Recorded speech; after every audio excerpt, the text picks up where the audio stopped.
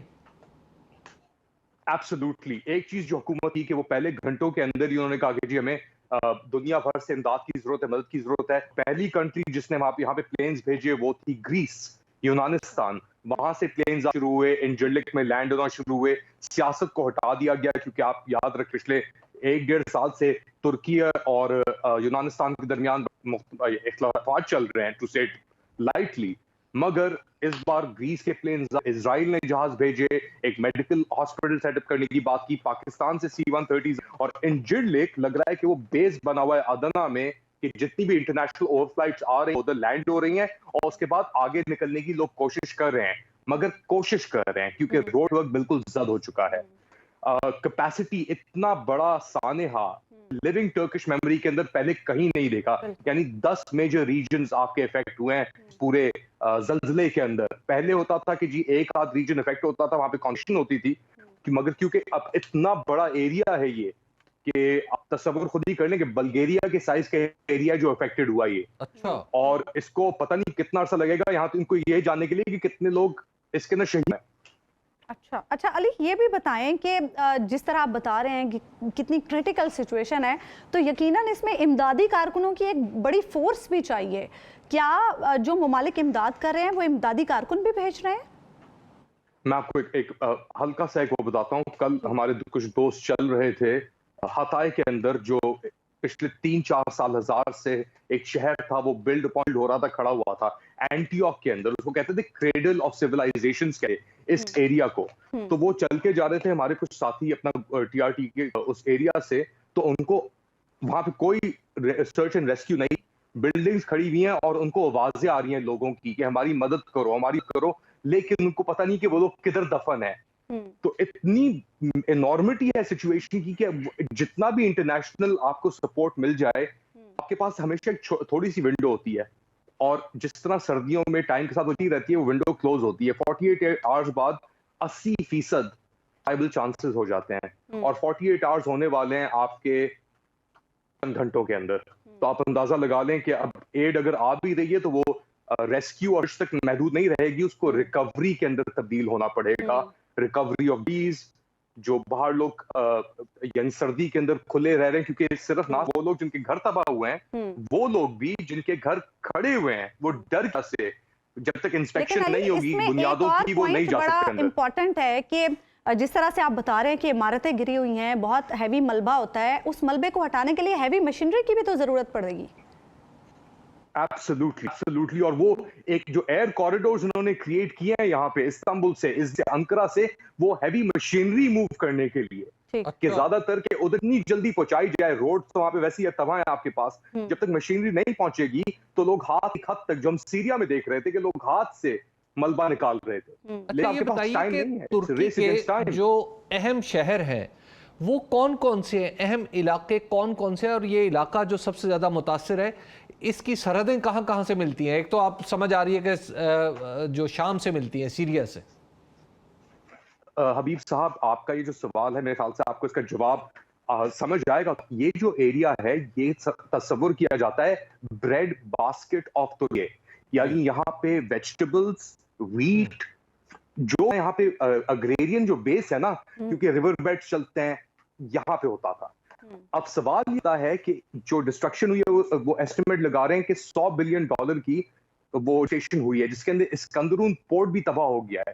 اب جب کاشت کا سیزن آئے گا یا بونے کا سیزن آئے گا، سوئنگ کرنے کا سیزن آئے گا، تو اس طریقے سے افیکٹ ہوگا. کاشت کس طریقے سے افیکٹ ہوگی، فوڈ انسیکیورٹی کس طرح بھی، یہ سوالوں کا جواب ہمارے پاس نہیں ہے. مگر یہ جو پرٹیکولر ایریا ہے جس شام ساتھ لگتا ہے، سیریا کے ساتھ لگتا ہے، ساؤتھ کے اندر، اور اپنا دیار باکر جاتا ہے، یہاں پہ ویسے سیرین ریفیوجیز ریسیٹل تھے، تو اس کے بہت امپیکٹ آ سکتا ہے اکنامکلی اس ملک کے اوپر، جو ویسے ہی اپنا بہت مشکلات کا سامنا کر رہا ہے پچھلوں سے.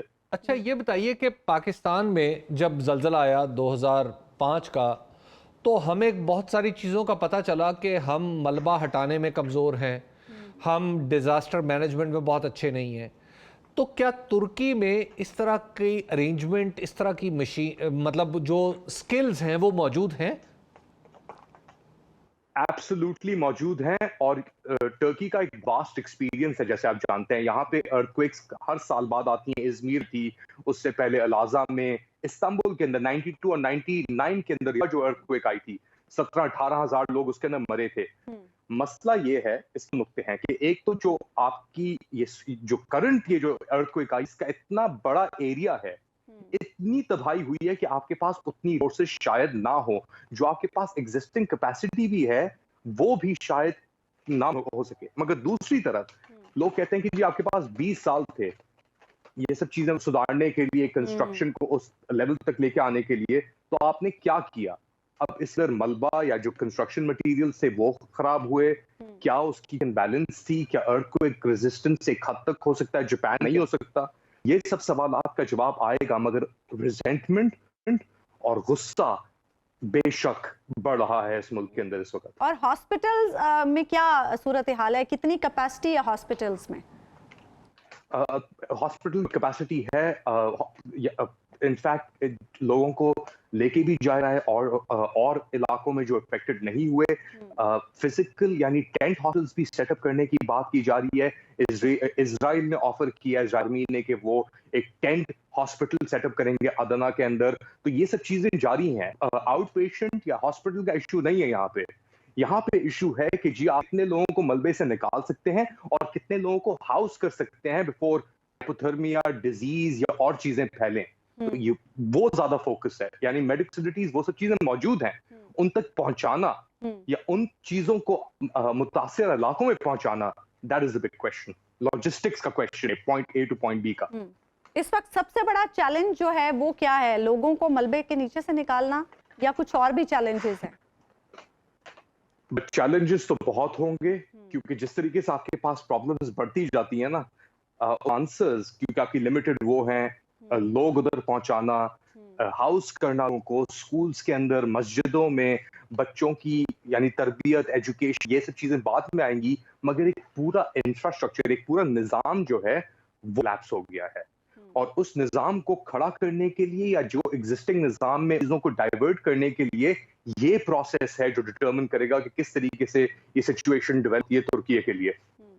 اللہ تعالیٰ رحم کرے ہمارے بہن بھائیوں پر. بہت بہت شکریہ علی مصطفیٰ, آپ ہمارے ساتھ صاحب. 2005 کے زلزلے کی آپ بات کر رہے تھے. 8 اکتوبر 2005 میں جب زلزلہ آیا تھا پاکستان میں, تو اس کے بعد کئی دنوں تک ہم نے دیکھا تھا افواہوں کا ایک بازار گرم رہا کہ جی اب کچھ دنوں میں پھر زلزلہ آئے گا. لوگ خوف زدہ تھے بہت زیادہ.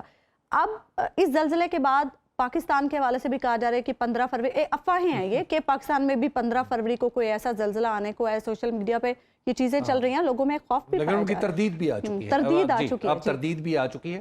دیکھیے یہ مجھے لگتا ہے کہ زلزلے کے بعد جو آفٹر شاکس ہوتے ہیں, جب بہت بڑا زلزلہ آئے, اللہ تعالیٰ محفوظ رکھے, لیکن جب اس کے آفٹر شاکس ہوتے ہیں, ان آفٹر شاکس میں سب سے بڑا اور خطرناک یہ آفٹر شاک ہے افواہیں کہ ابھی پھر زلزلہ آنے والا ہے, ابھی یہ ہونے والا ہے, ابھی وہ ہونے والا ہے. تو لہٰذا ایک تو یہ ہے کہ پاکستانیوں کا اور ترکیوں کا, ترک کا بڑا پرانا ساتھ ہے, اور 100 سال اس سے زیادہ ہمارا پرانا ان سے تعلق ہے.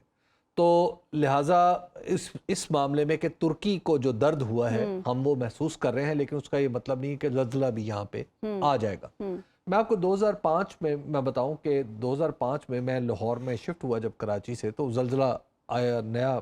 کچھ زلزلے کے بعد 4-5 دن گزر چکے تھے, تو میں لاہور میں جس گھر میں رہتا تھا اس کا رات کو دروازہ دھڑ دھڑ بجنا شروع ہو گیا. اچھا. اور مجھے ایسا لگ رہا تھا کہ جیسے کوئی ایک شخص دستک نہیں دے رہا, بلکہ کئی لوگ مل کے دستک دے رہے ہیں, اور رات کو 2:30-3 بجے کا وقت تھا. میں رات کو باہر نکلا تو باہر نکل کے دیکھا کہ پوری کی پوری گلی میں مطلب بلا مبالغہ سینکڑوں لوگ تھے جو گلی بھری ہوئی تھی, اور سب لوگ دروازے کھٹکھٹا رہے تھے رضاکارانہ طور پہ. اور میں جب باہر نکلا تو مجھے لوگوں نے کہا کہ آپ فوری طور پہ باہر آ کے وہ قریبی گراؤنڈ میں آ جائیں, کیونکہ تھوڑی دیر میں زلزلہ آنے والا ہے. اچھا. میں نے ان سے کہا کہ بھائی آپ کو کس نے بتایا زلزلہ آنے والا ہے, کیونکہ سائنٹیفکلی آپ زلزلے کو پریڈکٹ نہیں کر سکتے. یہ تو بتا سکتے ہیں کہ اس علاقے میں زلزلہ آ سکتا ہے, لیکن یہ نہیں بتا سکتے کہ ایگزیکٹلی زلزلہ کب آئے گا. اچھا. اور پھر جب میں نے ان سے بحث کی تو ان سب نے مجھے سمجھا کہ شاید میں ان کی بات ماننے کے لیے تیار نہیں ہوں, اور ان سب نے میری بیوی سے بات, باجی آپ ان کو, بھابی آپ ان کو باہر نکالیں, بچوں کو لے آئیں. اور چھوٹے میرے بچے تھے, تو اس وقت میری بیگم نے بھی کہا کہ ہم باہر چلتے ہیں.